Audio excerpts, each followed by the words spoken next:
Assalamualaikum warahmatullahi wabarakatuh. Selamat pagi kepada semua teman-temanku 8A sampai dengan 8E. Semoga kalian di rumah semuanya sehat-sehat selalu dan selalu jaga imunitas tubuh. Kembali lagi kepada pembelajaran secara virtual, pembelajaran jarak jauh melalui video YouTube dan dengan materi yang diberikan oleh saya. Terus nanti untuk bisa di Google Classroom dan penjelasannya di sini. Pertemuan kali ini saya akan membahas tentang aku malu menyontek. Oke, mari kita lihat tayangan materi di PPT. Materinya adalah aku malu menyontek. Oke, di sini siapa nih yang pernah menyontek? Apakah itu menyontek di hal baik atau hal buruk?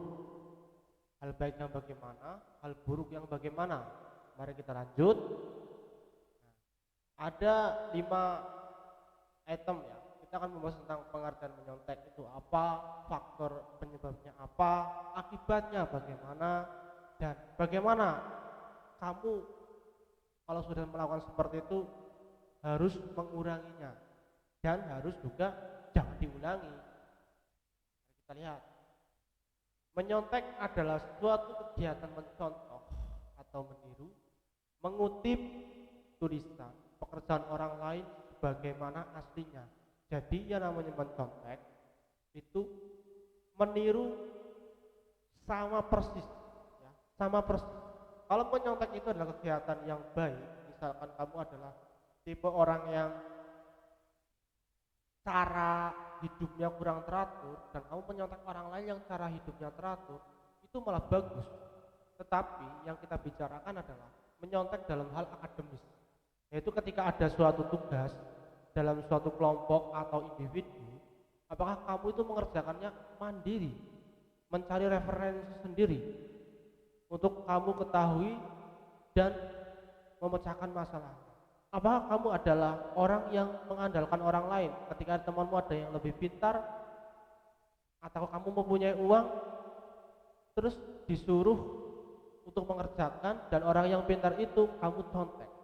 Nah, kegiatan seperti itu bila kamu sering lakukan itu adalah kegiatan yang sangat-sangat buruk. Itu akan kamu terasa bila mana nanti terjun pada dunia sesungguhnya. Maksudnya ketika kamu lulus dari sekolah, berarti kan kamu nggak tahu pemahaman sekolah memberikan pemahaman itu sedetail mungkin, akan tetapi kamu setiap diberikan tugas, kamu malah mencontek hal-hal yang diberikan tugas oleh guru. Sebetulnya guru memberikan sebuah tugas itu adalah untuk kamu itu bisa memecahkan sebetulnya apa nih maksud dari tugas tersebut. Ketika kamu bisa melaksanakannya dengan baik, otomatis kamu akan berhasil. Akan tetapi biasanya kan kadang kita, wah ini susah ya, ini siapa ya, bagaimana ya.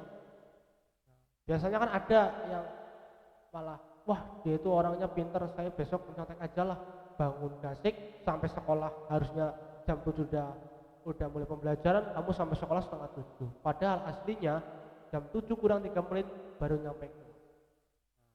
Oke, kita lanjut. Nih, faktor penyebab dari kamu itu mencontek. Kurangnya rasa percaya diri dalam mengerjakan soal. Iya atau tidak jawaban? Coba kamu pikir-pikir dulu. Apakah saya ini orang kurangnya percaya diri? Kita contoh saja dalam pelajaran matematika. Ketika diberikan sebuah pelajaran tentang himpunan, bagaimana cara menghitung? Apakah ketika kamu merasa sulit memahaminya tersebut, apakah kamu itu mengerjakan sendiri atau melihat teman yang sudah selesai? Kalau ketika kamu itu kurang percaya diri, wah nanti saya dimarahin oleh guru, wah nanti saya nilainya jelek, jangan seperti itu. Mending kerjakan sebisanya. Nanti kalau misalkan nggak bisa, akan diterangkan, akan diberi pemaparan, dijelaskan yang lebih baik. Daripada kamu mengerjakan sesempurna mungkin tapi kamu itu mencontek. Nah itu, kita harus percaya diri. Jadi percaya diri itu gak cuman di depan umum ya. Jadi percaya diri dalam hal mengerjakan tugas pun itu adalah sebuah yang harus dipahami dan diterapkan.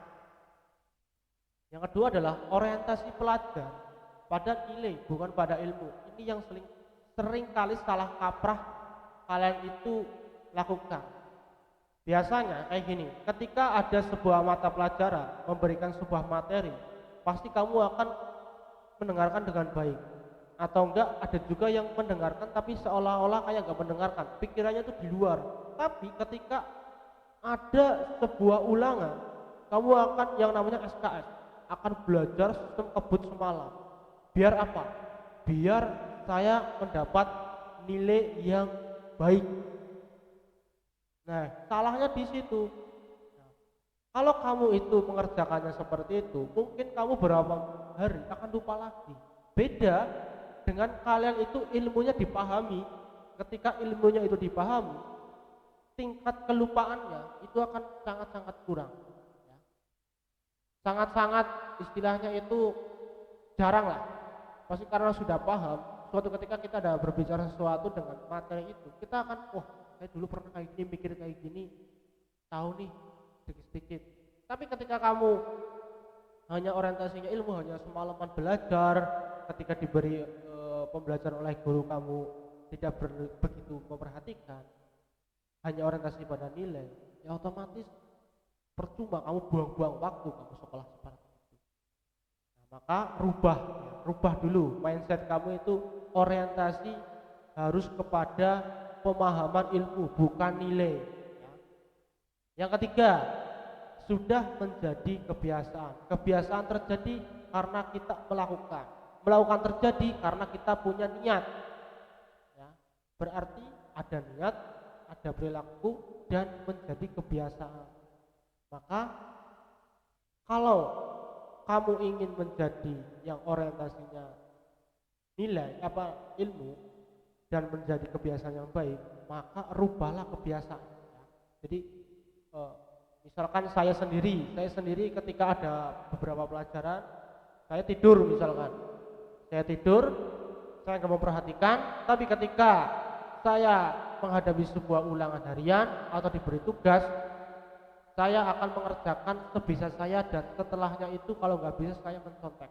Hal semacam itu setiap hari, setiap minggu, sekian bulan sampai mau lulus, itu menjadi kebiasaan. Makanya perilaku sedikit kecil apapun itu, bila dilakukan secara berulangan, itu akan menjadi sebuah kebiasaan. Yang keempat, terpengaruh oleh budaya instan yang mempengaruhi kamu. Contoh simpel, kamu pernah makan mie instan, dan apakah pernah kamu makan mie ayam? Bedanya apa mie ayam dengan mie instan? Kalau mie ayam direbus, mie ayam direbus, mie instan juga direbus. Bedanya apa? Mie instan hanya beberapa treatment, tindakan, contohnya hanya tuangin mie, air panas dah jadi. Kalau mie ayam prosesnya bagaimana? Prosesnya direbus, setelah direbus dikasih saus, kecap, kaisin dan sebagainya. Dan pembuatan mie instan dan pembuatan mie ayamnya pun juga enggak terlalu juga memerlukan waktu. Jadi yang namanya instan dengan mie ayam pun beda. Banyak mungkin kalau suruh memilih mie instan dengan mie ayam pasti lebih suka mie ayam. Mungkin juga karena rasanya dan faktor-faktor lainnya. Makanya kita harus lupakan yang namanya budaya instan. Saya pengen nilai 90, masa hanya dalam belajar 1 jam dapat 90? Kurang logis. Nah, bagaimana harus logis? Kita setiap ada pelajaran di dalam Google Classroom, di dalam PJJ, kamu selalu ikuti videonya setiap guru memberikan penjelasan. Kamu ikuti dan literasi membaca buku yang telah diberikan di Google Classroom. Silakan kamu baca terus, kamu tonton ya. Kamu akan lama-kelamaan, kamu akan bisa. Tapi beda dengan budaya instan. Instan hanya saya pengen nilai ini, biasanya nanti malah bikin kepekan biar dapat nilai 90. Maka lebih baik jangan menggunakan budaya instan. Budaya instan mulai sekarang stop, ya. Gunakan budaya-budaya yang baik. Akibatnya, pernah nggak kamu mendapat teguran dari guru? Atau pernah nggak kamu itu bukunya diambil, hasil pekerjaannya belum selesai ketika ulangan? Kalau yang belum pernah ya jangan, ya, masa harus diambil. Maka akibatnya ketika kamu ketahuan, ya, ketika kamu ketahuan mencontek, otomatis yang dirasa apa? Pasti malu kan? Karena kamu tidak jujur. Maka dari itu, akibatnya kalau kamu memang seorang pemalu, ya jangan bikin diri kamu itu menjadi malu-maluin. Terus ilmu yang didapatkannya pun kalau dengan ketidakjujuran pasti akan kurang bermanfaat. Istilah agamanya itu kurang membawa barokah. Nah, maka dari itu akibatnya sebetulnya itu macam-macam. Bisa kita itu menjadi malu, ya, menjadi malu penting kalau misalkan yang tahu hanya sekelas. Tapi kan biasanya sekelas nanti ada yang gerombol, wah ini Pak Riki kemarin ulangan mata pelajaran ini mencontek, dan nanti guru-guru tahu, dan kamu akan menjadi malu. Nah, terus yang selanjutnya adalah ketika kita sudah tahu, ya, bahwa mencontek adalah seperti itu, bagaimana cara kita merubahnya? Maka yang pertama, bangkitkan rasa percaya diri dalam sebuah apapun itu, kegiatan atau keinginan dan sebagainya. Yang nomor satu adalah percaya diri. Bagaimana kita bisa meraih sesuatu kalau kita tidak percaya diri? Maka ketika kamu mengerjakan, kamu harus percaya diri. Mau berapa nilainya, yang penting kamu itu kerjakan sendiri. Misalkan temanmu mendapatkan nilai 90, kamu hanya dapat 40, dan yang dapat nilai 90 hasil mencontek, kamu 40, percaya diri saja. Ini adalah hasil karya sendiri. Gak usah mencontek, biarkan temanmu yang mencontek, tapi kamu jangan sampai seperti itu. Dan tidak usah malu ketika mendapatkan nilai atau teman-temanmu mencemooh, wah nilainya sekarang guru ngomong kayak gini. Gak usah malu, berarti percaya diri apa adanya. Jadi apa yang ada dirimu, kamu sudah berusaha mungkin, itu adalah sebuah kepercayaan diri. Jadi ketika ada orang ngomong, udah biarkan saja. Istilah Jawanya rek dabeg, rek gedek, udah biarkan saja. Yang kedua, arahkan self concept atau konsep diri, ya, kepada arah yang lebih proporsional. Proporsional berarti seimbang.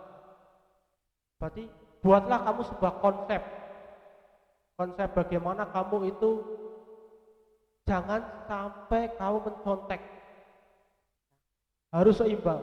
Tapi kalau kamu punya sebuah percaya diri dan sebuah pemikiran udah punya konsep, tapi kok saya dapat nilai jelek, saya kurang paham, gak apa-apa. Sebisa mungkin kalau ada teman yang seperti itu atau kamu melihat, kamu jangan sampai terpengaruh. Kamu harus seimbang. Kalau pikiran saya ke depan, ya ke depan, jangan lihat spion, ya. Karena yang melihat spion hanyalah masa lalu, ya. Masa lalu mau diulangi terus. Nah, yang terakhir, biasakan berpikir yang realistis dan tidak ambisius. Maksudnya kayak gini. Realistis ini berarti nyata, ya. Jangan yang semu dengan kepalsuan.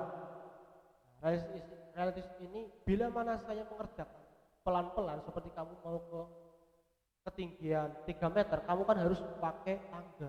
Gak mungkin kamu harus meloncat. Memangnya kamu itu Spiderman kan enggak. Dari itu pelan-pelan, naiknya pelan-pelan, karena kamu punya sebuah tujuan di ketinggian 3 meter itu pelan-pelan naik. Ketika naik, saya sudah tahu bahwasanya saya melakukan mencontek itu pasti saya akan jatuh. Saya naik ketinggian dengan sistem jungkir balik, gaya apapun itu gak akan kuat. Tapi ketika saya naik tangganya pelan-pelan, mempelajari sebuah ilmu pelan-pelan dan mendapatkan tujuan yang baik, itu silakan digunakan, ya. Dan jangan ambisius. Oh, harusnya kamu itu jalannya pelan-pelan, ya jangan lari. Ambisius itu adalah sebuah keinginan yang menggebu-gebu. Menggebu-gebu ya, menggebu-gebu itu ibaratnya gimana ya? Kayak kamu itu sebuah keinginan harus dapat hari ini juga. Itu yang tidak baik. Makanya pertama, percaya diri. Kedua, gunakan konsep ya, yang seimbang dan realistis, pelan-pelan tapi nyata ya. Jangan sampai kamu terjatuh dan jangan ambisius menggebu-gebu. Oke.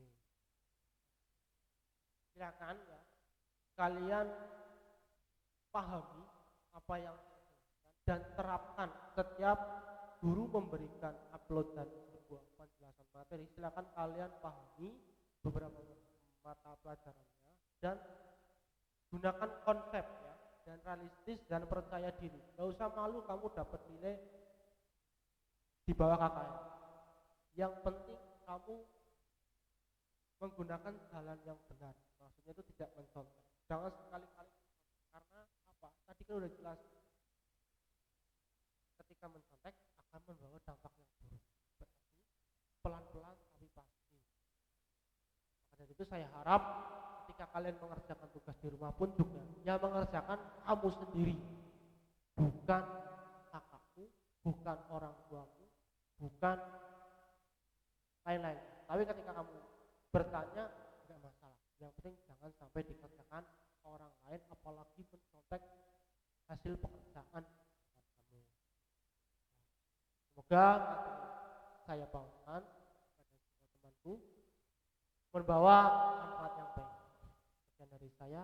Wassalamualaikum warahmatullahi wabarakatuh.